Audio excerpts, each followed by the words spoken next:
blue schist, and there are some green schist rocks as well associated with this blue schist. These rocks belongs to Shangla ophiolitic melange. So they are genetically similar to the Mingora ophiolitic melange, to the Bajor Nawage ophiolitic melange, to the Prangar ophiolitic melange, okay, and to the Charbagh green schist melange, which we probably skipped. Okay, now this is located in the Shangla region, so this is called Shangla ophiolitic melange. चूंकि इसके अंदर blue शिस्ट facie develop हुई है, that is why it's called Shangla blue शिस्ट melange. ठीक है, and this rock represent the basaltic portion. This rock represent the basaltic portion of the ophiolitic sequence, which was metamorphosed to blue schist fish. Right? The lower portion, the uppermost mantle portion, जिसके नीचे होता है ultramafic portion, that has also been exposed at different places within the Shangla ophiolitic melange, and with that ultramafic body there are chromite, podiform chromite lenses.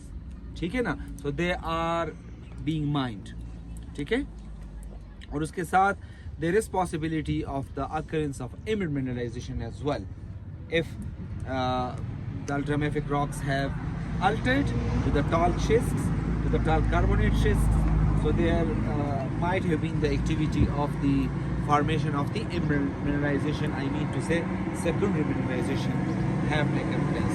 So the chromite, podiform chromite occurrence and their exploitation is going on from the this Shangla ophiolitic melange. Okay, Janab? Okay. So that blue schist, wherever found, is representative of what? What does that represent? What kind of conditions, pressure, temperature condition they represent? That they represent a high pressure conditions. So this high pressure condition is again reflective of the fact that delta K subduction has taken place.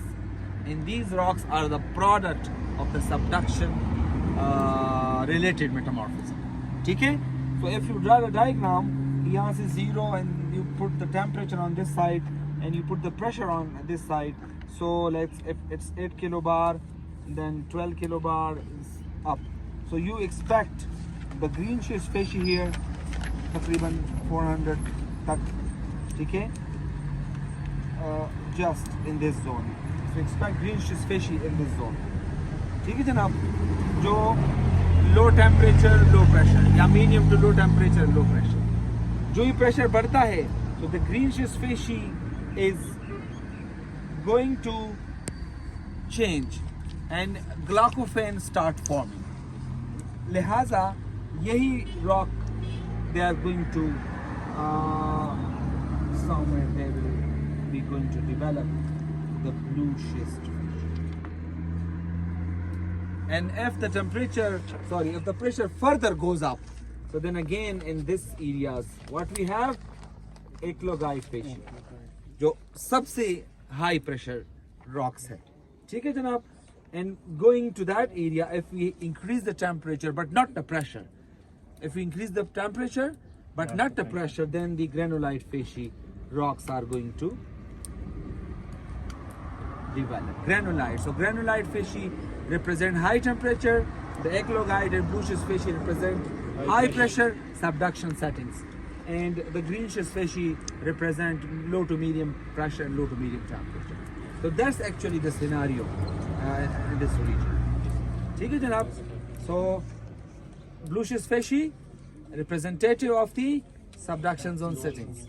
The eclogite fascia will encounter that while we will be conducting our field work through the Kagan route. So we will see the eclogite fascia rocks. They are again endorsing that subduction has taken place, and the rocks after subduction has been brought onto the earth's surface, and that rock is actually part of oceanic lithosphere, जिसको हम क्या कहते हैं? Ophiolites. So these are representing the ophiolites. Okay. In terms of its mineralization potential. These metabasalts, they are metabasalts. Agreed? Yes, sir. And they have formed where? Where did they form? They have more probably formed along the mid-ocean ridge, MOR, and then were abducted onto the continental plate along the MMT zone, yeah, along the Indus suture zones. So Indus suture zone एक regional perspective है जो boundary demarcate करता है between the KA and the Indian plate. Local Pakistani level पे इसको फिर MMT कहा जाता है, man mantle thrust, क्योंकि आप इधर मोहो देखते हैं जिसमें क्रोमाइट है, which is Hasbergite. तो मोहो has been abducted. You see that everywhere along the suture zones. Dalta ki, Mingora ki, और ब्यापा बाजोड़ की, और ब्यालता further प्रांगर की, और ब्यापा दरगाह इसहाकोट किला complex. Everywhere you see the mantle rocks. So that is representative of the fact that this zone is called MMT zone. MMTZ. MMT zone of the Zakawai. That thrust, single thrust, it's a several kilometer wide thrust zone. Different places really. Okay, so that is why it was initially called MMT, man mantle thrust. But later on, the term was modified. Why? They are not representing one single fault. They are representing multiple faulting along which these associated bodies have been brought. The major one is the Khoistan fault, जो इसको KA के साथ करता है. फिर इसी zone का, इसी इंडस सुचर जोन्स का, फिर इंडियन प्लेट के साथ जो कांटेक्ट है, that is another major fault. And in between these two major faults, ठीक है, there are multiple splays. ठीक है ना, और इसी वजह से हम इसको MMTZ या रीजनल स्केल में, जब इसमें आप इंडिया और अफगानिस्तान को भी इंक्लूड करते हैं और चाइना को इंक्लूड करते हैं, तो that is called ISZ, Indus suture zones. तो अगर आप लिटरेचर में पढ़ते हैं Indus suture zones, main mantle thrust zone, MMT, they are similar processes, similar thrust forms. ठीक.